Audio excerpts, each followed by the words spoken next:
Absolutely.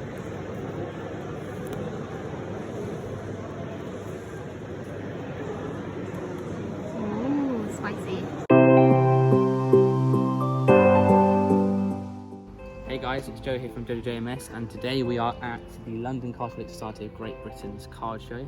We're going to be looking at what they have. Hopefully they've got some cool football cards for show, and I'll show you around and talk about it afterwards.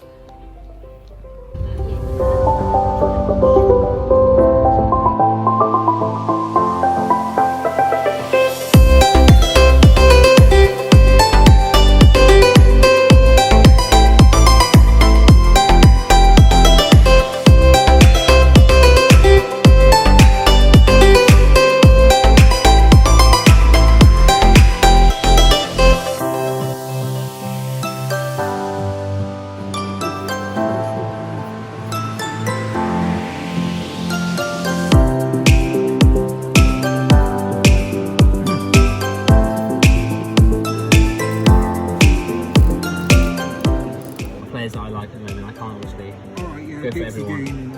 Yeah, Dixie Dean. What I'm interested in, so my main collector is Alex Ricebeck from Liverpool from the 1900s. I just found a Puskas. I don't have any Puskas, so I thought I'd pick this one up. John Charles I like.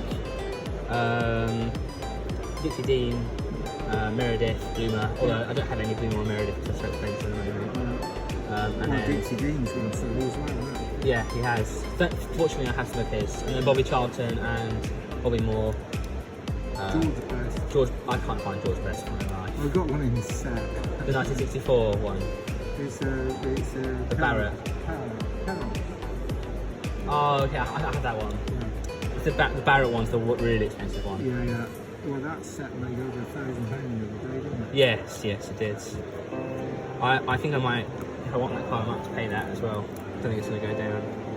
You wouldn't have any of the really vintage, ultra vintage legends, would you? Like Joe Smith or Bloomer? Obviously, but that's what we do. You do have some rarer ones. good ones. I really like these big albums. Yeah. I think you might be really out for one. Afraid not then. I can tell by face. Can't tell by series if you're not. Yeah. That's just it. No, he just does a box and PC.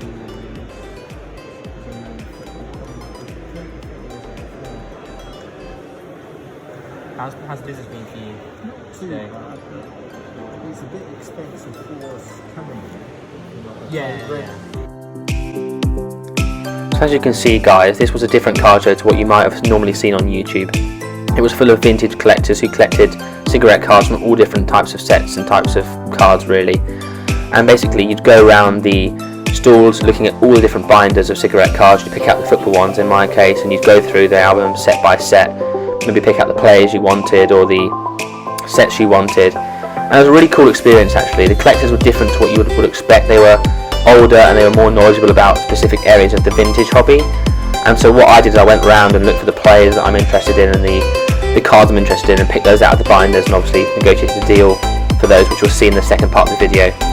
It was really actually interesting to sort of see the other side of the hobby in terms of the fact that I was the youngest person there, and these were very much older collectors who, whilst they knew their stuff, were not aware of sort of the newer trends, such as the trends for rookies, the trends for specific players or something like that. And so it was very interesting to sort of see two areas of the hobby clash.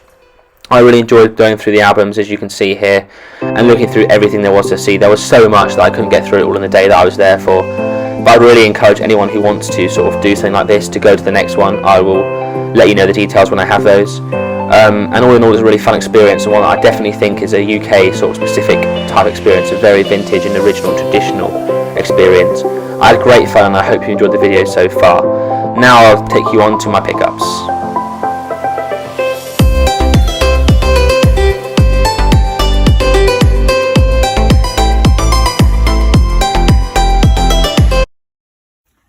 Hey guys, so welcome to part 2 of the video where I'm going to be showing you what I bought at the card show that you've just seen.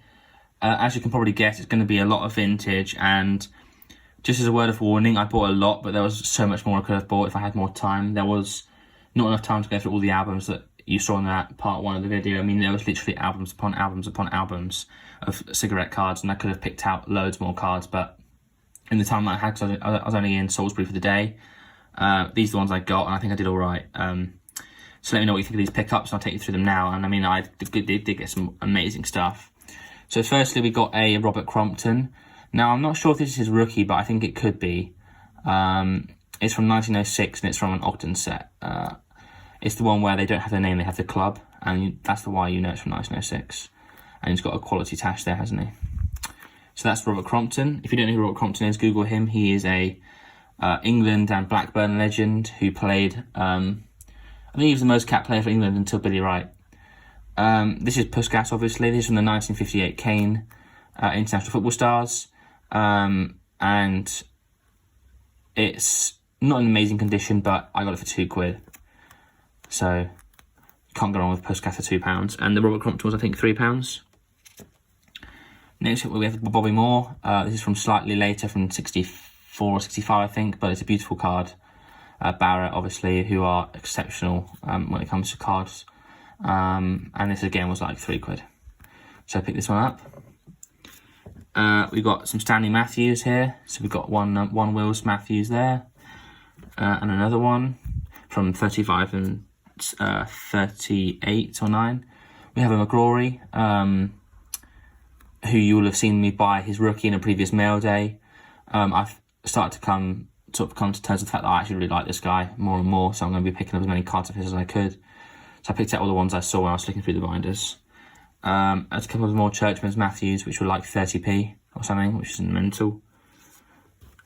We've got Ernest Needham, who was £3. This is from the 1908 Ogden set, I believe. A Sheffield United legend. You should check out his Wikipedia page if you haven't already. Another Crompton, this one from 1908 because it's got his name and a different image. And then we have a Dixie Dean from my Dixie Dean collection. Carreras, which was like £4 or something.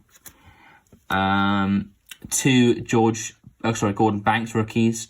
Now, you need to be careful with these because he has exactly the same card from exactly the same numbering in the set from the year later. So his rookie is from 1962. But he's got an exactly the same card on the front from 1963, and he's also number 50 in that set. They're both Barrett sets. So you need to make sure you look out for the A10 there. That's how you can tell that this is the 62 set, not the 63 set. And so I've got a couple of these, again, £2 each or something like that. I got a couple more McGrories, one from Mitchell's and one from Carreras. This one's really nice, I love this one. These are slightly later issues, I think early 30s. We have a super early Crompton from 1909. This is from the Smith Cup ties. Beautiful card, really hard to find. Super tough one, so really pleased with that. And we have a Jimmy Greaves rookie. This is the 58 version, you can tell because it's got the inverted back and it's got no, the text is all the way across the back. It's not sort of zoomed in. If you check the 59 ones, you'll see that they've got like a white border around the text and it's the right way up. We've got a couple of Pro Set rookies of Alan Shearer and Roy Keane, and when I tell you these were 10p, I mean they were 10p. So that's incredible business. Loads of good stuff for the portfolio. Graham Souness rookie, I think it was just a couple of £. I actually had one of these and I sold it and I bought another one back. And finally we have a slab, believe it or not. There was a guy with a lot of modern stuff and had a couple of slabs. And this is a 1964 Sean Connery James Bond, technically his rookie, from his rookie set from 1964. It's the first James Bond card set in a PSA 4. And I kid you not, it was £5. I kept this on because I wanted to prove to you that I wasn't lying. It was £6 originally and he did it for me for £5. So that's amazing value, really, really amazing value. So that's all the stuff I picked up from the card show. I will put a total up on screen now for how much I came to in everything. As you can see, it's a fantastic inventory for the portfolio and for really loads of rookies and vintage English legends, which is this part of the hobby which I've started to become really interested in. I think it's my favourite part of the hobby at the moment. So it's a fantastic day at the card show. Great to meet some older collectors and learn from more traditional set collectors and very knowledgeable people, but also pick up some stuff for myself. And yeah, I hope you guys really enjoyed this video. I put a lot of effort into this video, so if you did enjoy it, I'd really appreciate a like and a subscription. And I will see you all very soon. All the best.